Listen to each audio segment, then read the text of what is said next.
Radical, liberal, Kamala Harris gets in. And by the way, there are numerous ways of saying her name. They were explaining to me, you can say Kamala, you can say Kamala. I said, don't worry about it. It doesn't matter what I say. I couldn't care less. If I mispronounce it or not, I couldn't care less. Some people think I mispronounce it on purpose, but actually I've heard it said about 7 different ways. There are a lot of ways. There are a lot of ways. Greetings and salutations, loyal viewers of this channel. My name is Sean, and yes, I am officially back from my honeymoon. Now, I want to first start off by saying to everyone out there in the audience, I have to apologize, because every time I'm away from keyboard, some major news happens, it breaks, it changes the face of this country, and this was very notably the case when I was at a car dealership trying to buy a car during January 6th, but this time, the news media, the world, the interwebs, everybody decided to step it up a notch by having the evil orange man nearly assassinated the day that I said my wedding vows, and during the course of my honeymoon, that bullet strayed away from the evil orange man and somehow was a direct kill shot to the presidential campaign of Joseph R. Biden. Now, we're going to talk about this specifically today. There is so much news that I have to catch up on. I also want to give you a breakdown of me doing the whole wedding thing and whatnot. I also got to talk about the fact that I broke my glasses while I was on my honeymoon, and I have a backup pair of glasses, but I can't find it because I don't have my glasses, therefore I can't see anything. So in case this video is completely out of focus, just think it's an artistic choice that I decided to put together so you could see the world how I see it without my glasses. But that being said, Kamala Harris's coup is the topic of today's video. She has been forced upon the American people, and everyone and anyone in left-wing media is pretending like she's a thing, and today I'm going to explain not only how this is absolutely horrible for our country, how Kamala is going to be horrible for our country, but of course it flies into the face of the narrative that the Democratic Party is the party of democracy. Now, thank you to everybody who supports this channel via actualjusticewarrior.com/join. Give me the money. Give me the money. Okay. So let's be clear right off the top about what happened to President Joe Biden in this presidential campaign. As you guys very well know, he got absolutely demolished in the debate. Now, it wasn't about the substance of the conversation, because debates rarely are about that. It was about presentation. But in terms of presentation, Joe Biden looked old. He looked like he was on the cusp of dying. He could not figure out where he was. And it was absolutely a disaster, and more disastrous than anybody could have possibly imagined, especially in left-wing media, because they've been telling you about how Joe Biden is actually a dynamo behind the scenes, how he's actually great, he's so quick-witted, he's cognitively sound, even though we saw through all these different various clips that that was not the case. We'd be able to wipe out his debt. We'd be able to help make sure that all those things we need to do, child care, elder care, making sure that we continue to strengthen our healthcare system, making sure that we're able to make every single solitary person eligible for what I've been able to do with the with the COVID. With dealing with everything we have to do with. Look, if we finally beat Medicare. Thank you, President Biden. President Trump? Well, he's right. He did beat Medicare. He beat it to death, and he's destroying Medicare. However, when we last left off this story, before I said my nuptials, Joe Biden was committed to staying in the race. Let me close with this. I know I'm not a young man. State the obvious. Well, I know.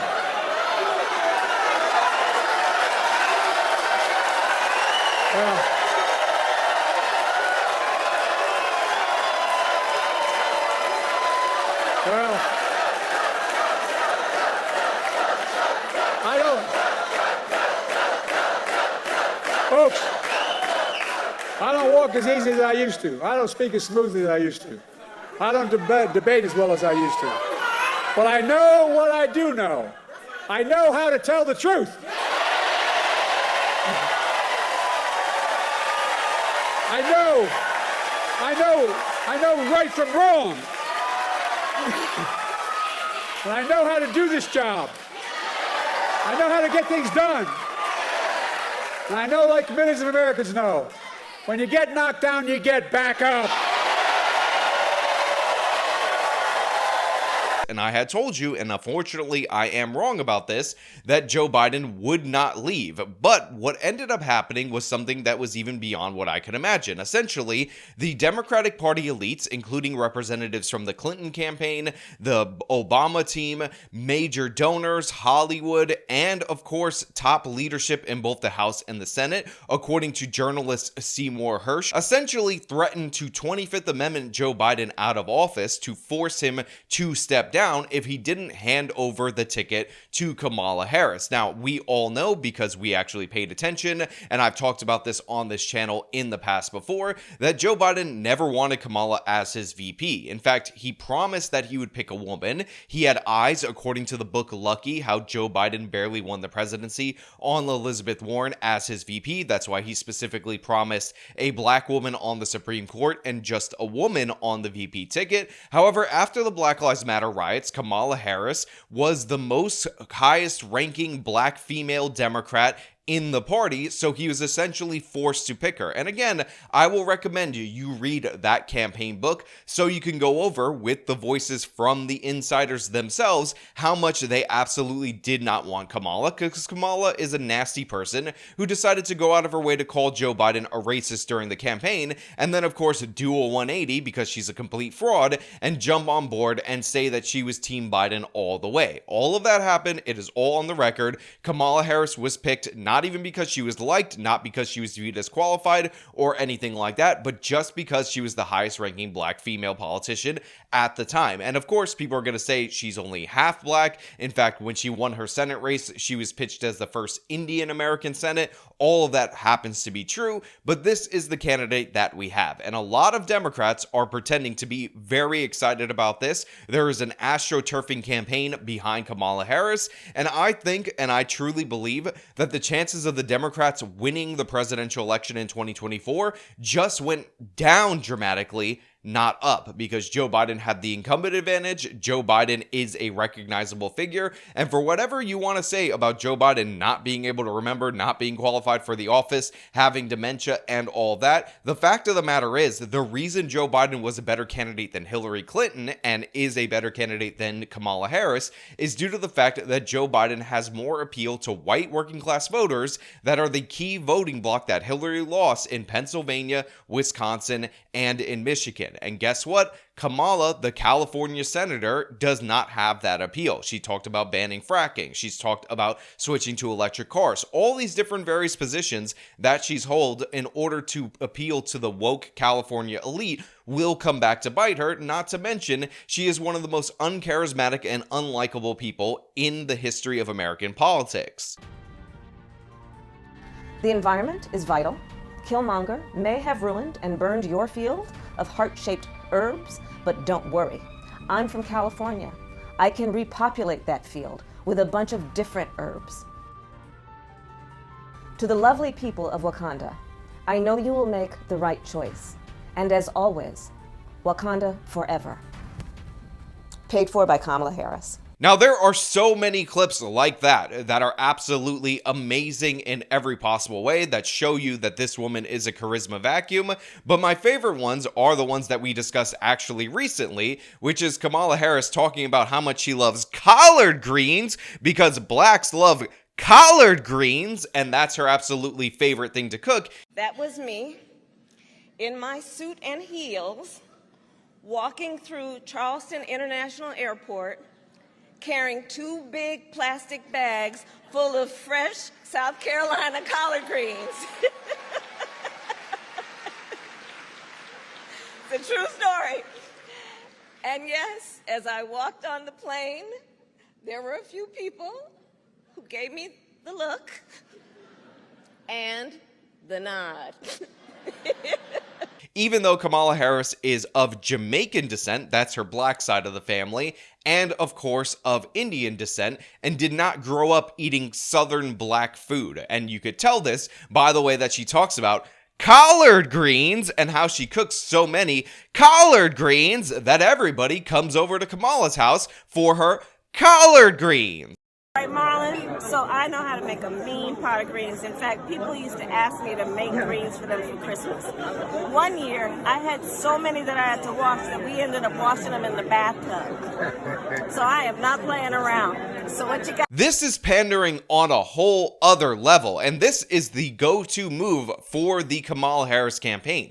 Pander to blacks, pretend to be the most ultra-black person humanly possible, and it's kind of funny that Barack Obama, whose father was of African descent, actually did not do this while he was running for office, and nobody questioned the authenticity of Barack Obama's blackness. I mean, some people did. They said he was not a foundational black American. There's always people in that Tariq Nasheed category that are going to do that. But for the most part, because Obama had charisma, because he had some appeal, because he was a great speaker, again, give credit where credit is due, this was not a thing that he needed to do. He didn't need to talk about collard greens and being authentically black all the time in order to appeal to the masses. Now, of course, we also have Kamala's embarrassing performance at the BET Awards, where she was talking to some woke activist who complains all the time about how she doesn't get paid enough as an actor, and we ended up seeing this horrific clip like this.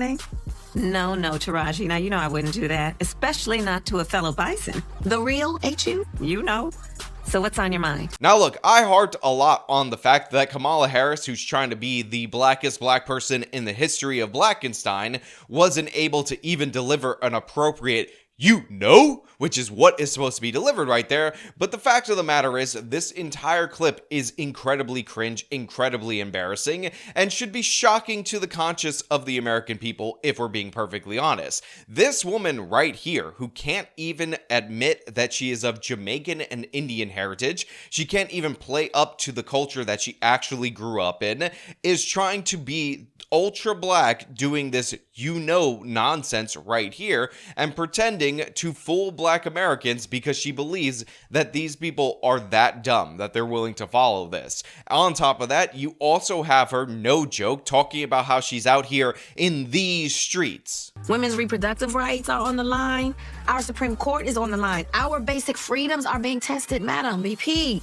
I know you've been traveling across the country. What are you hearing? Yeah, girl, I'm out here in these streets. And let me tell you, you're right, Taraji. I mean, seriously, people, come on. What the hell are we even talking about? We have a woman right here, again, Indian and Jamaican descent, grew up in Canada, the child of professors. I believe her mother was like a biologist or something like that, very into the STEM fields, talking about how she likes collard greens and she washes them in the bathtub with the fellow blacks because she's out here in these streets because, you know, she's the real deal. This is what our presidential politics are. But again, as I said, it's absolutely embarrassing that this woman, who could not win the presidency outright, who could not win a primary, who had to drop out a month before the Iowa caucus back in 2020, absolutely destroyed herself in every possible way, is somehow the nominee for the Democrats in a race where they're talking about saving democracy. She essentially stole this VP seat by the violence of the Black Lives Matter riots, which, by the way, was the reason, again, multiple reports confirm this, that she was picked rather than Elizabeth Warren or somebody that Joe Biden actually wanted on his VP ticket. And now she essentially did a coup against Joe Biden, teamed up with Obama under the threat of the 25th Amendment, according to the reporting by Hirsch. And we're supposed to believe that this is democracy. Remember, Joe Biden got more votes for president than anyone in the history of the country ever. That is the line that we were fed constantly for years anytime anybody questioned the fact that election law significantly changed for the 2020 election and COVID was used as the excuse, but people voted in a very different way than they ever did in the history of the country based on these laws that, by the way, in many of the key states weren't even legal to have that kind of voting, a la Pennsylvania, which did not have constitutional support for broad-based mail-in ballots. So all of that was told to us for years about how it's the most democratically elected president ever. Joseph R. Biden is the champion of democracy. He saved us from the evil orange man, and that goes away overnight, snap of the finger, and Kamala Harris is presented to us. And by the way, right now in this moment, she is getting a bump in the polls, although the polls look absolutely crazy. There's a Morning Consulate poll that says she's somehow up 11 in Michigan, but down 4 in Pennsylvania. That's absolutely asinine. But when you look at the RCP average, which again is national polling, but Republicans don't even have to be in the lead nationally in order to win the presidency because of the Electoral College, Trump has actually hit his all-time RCP polling average. So when you look at the aggregate of the polls, Trump is doing better now than he ever did before, which makes sense. It's something that I told you throughout this whole process, because replacing Joe Biden in the 11th hour is an absolute disaster. And again, there's a reason why everyone overlooked Kamala Harris, because she's a horrible candidate in every possible way. And I told you one of the major problems with replacing Joe Biden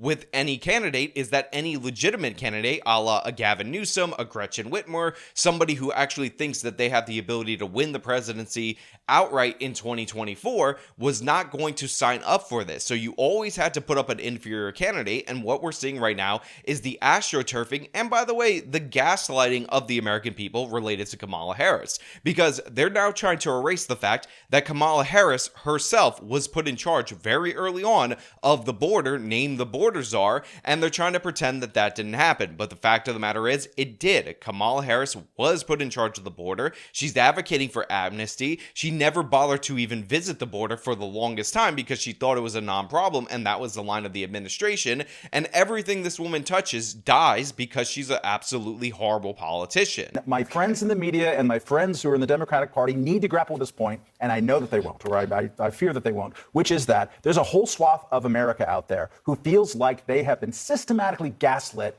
about Joe Biden and his age. Yep. There have been segments. There have been people who work in this building who have written browbeating things about the New York Times, even polling on the issue of whether Biden is too old. Like, that's pretty controversial, New York Times. I'm not sure you should do that. It's in March of this year that between Robert Hur coming out and people such as Kamala Harris saying that Robert Hur's thing was clearly politically motivated, she said, and obviously inaccurate. She said that in February. So to come off after all of this, and then suddenly a bad debate, everything gets scrambled up, and then Kamala comes, and we see 1 week of flowing and gushing, yes, reflection of the euphoria that is real that people are experiencing. And I actually am happy that people are experiencing euphoria. However, that feeling that the other people are experiencing is also real, which is that stop gaslighting us right now. And if you keep doing it, I've gotten emails from, and I'm not a pro-Trump person at all, from people who are saying, if people keep doing this, I'm thinking about rage voting for Trump. That is a terrible outcome. Not to mention the fact that Kamala Harris was out there front and center, as pointed out by Matt Welch of Reason TV on CNN,